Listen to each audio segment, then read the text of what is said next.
Hi, guys, and welcome to Desi Dutch. This is your host, Amjay, welcoming you to the second episode, but the third day of the quarantine lockdown. I missed yesterday for a number of reasons, but I'm back. And today I'm actually talking to a friend of mine in Spain. Here's Mr. Ahmed Shah with us, telling his experience of the lockdown happening in Spain. Ahmed, welcome to Desi Dutch. Hello, thank you for having me. And where in Spain am I exactly? Just to make sure that you know. I think Ahmed is in Barcelona. Ahmed, what do you think?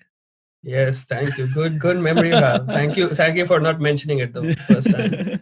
Well, yeah. Well, you think it's a good memory. I have some people who beg to differ, that they really think I have a No, bad I was memory. being sarcastic. Don't worry. Anyways, Emmett, you know how it's going. The coronavirus is all over the place. Today, I just received news that Italy surpassed its first ever worst day, in the sense that it got 400 deaths in one day, leading to a total of more than 3,400 deaths, surpassing China. So Italy has the most deaths of coronavirus all over the world, and Spain is almost next in Europe with the number of deaths. I think passing 200 or something. So talk to me Yes, about I it. just hope that Spain. Yeah, I just hope that Spain doesn't cross that level that Italy has just crossed. It's sort of. I mean, I'm at home. I'm in lockdown, obviously, but so I don't exactly know the street realities of it. You only hear about it on the internet, but it's a scary situation to imagine. I mean, it's 8:35 right now, and about 35 minutes ago, I could hear the whole neighborhoods singing something or clapping, or I'm not exactly sure what it was, but they were showing their way of defiance against everything that's happening. And it's kind of obviously it's a surreal situation. Going out, you're only allowed to go out for groceries and everything. So the police are on everything, like you're just roaming around for no reason. Yeah, I think the situation in Holland is not as worse as Spain in terms of the lockdown. Here, we are still allowed to leave our home to do whatever we want, as long as we practice social distance. So you're in lockdown. Tell me, you're stuck in your house. You're not allowed to leave. How's that going? How are you passing your time? And what are the problems that you're facing by staying in the house the whole day? Yeah, so basically, it's all weekdays we have classes in the morning. My institution has found out a way of, obviously, well, it's not that rocket science, but we found out a way of doing the whole online classes, 15 of us in the class, and from the morning till the afternoon with a few 10-15 minute breaks, we do that without problem. But overall, what the problem comes is within yourself, really, is with your environment. You're living in the house, and for example, I live with a landlady in my house, and sometimes there are rifts because you're not used to being around each other 24/7. And when you're living with the owner of the house, sometimes there are issues, but that's very normal.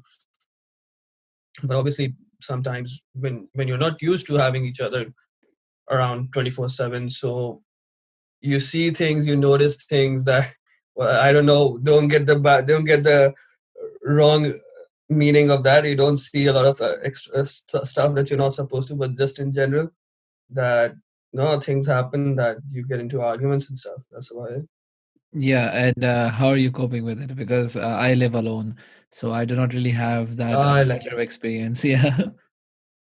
yeah, it wasn't that hard before the quarantine, but I guess obviously because there's a certain degree of self-inspection involved as well, being alone during all this time. So but sharing the whole house with someone is completely different, because then when during the normal days, the other person is out working and you're out studying at your school, and then you come back and you don't see each other for that much. That was a normal routine for us. We would talk, we would get along really well, but then there's just stuff that happens.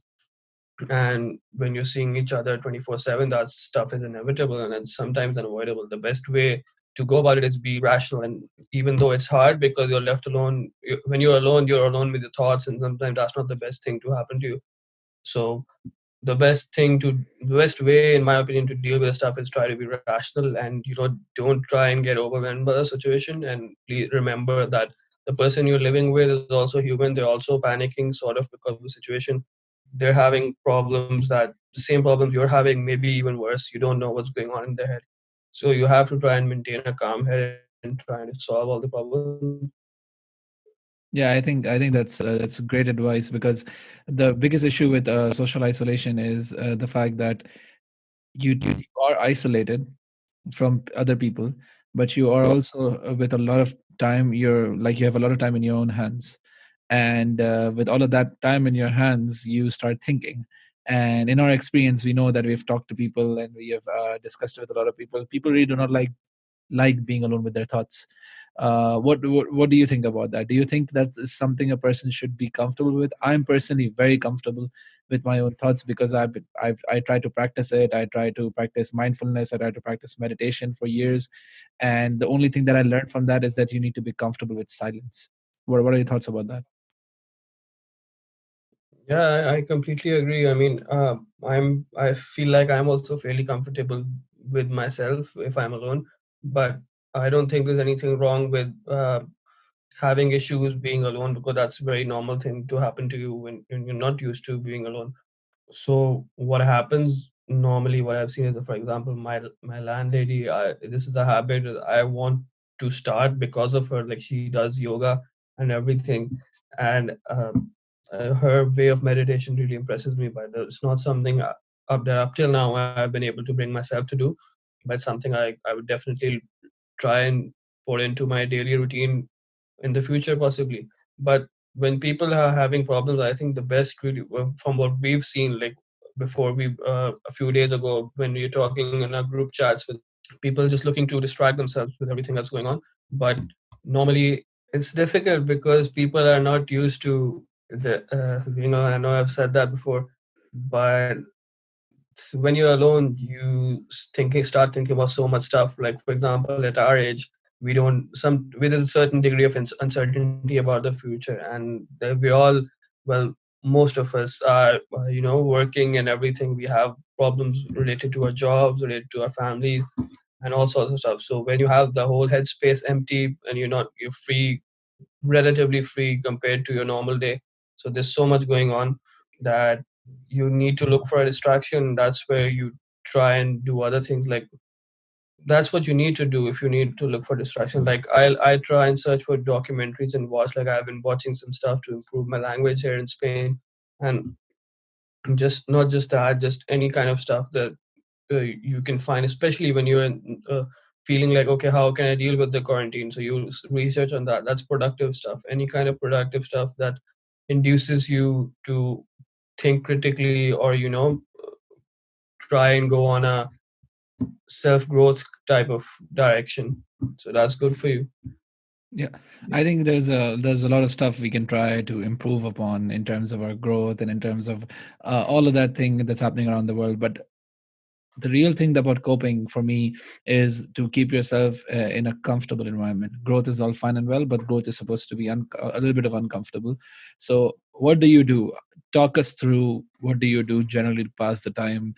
How are you interacting with your environment? Are you using internet to solve your social isolation problems, and how are you doing that?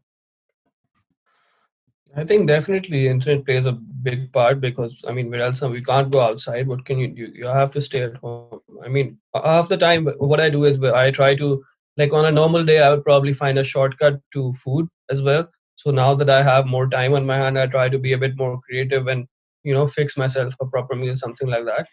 So you try to not look for shortcuts and everything. And of course, there's other stuff like, oh, and I hope, I know my landlady wishes I would do this more, but cleaning and everything, cleaning the house, I try and help her out with everything. You clean your room, you do stuff that you normally put away for tomorrow. So when tomorrow is here, you're not going to have a better time to get that stuff done. So yeah, internet when you're looking for documentaries and everything. And there's also stuff like, apart from, no, in normal days I don't really have that much time, because apart from the class I'm out for, small internship type thing, 3 times in the weekdays.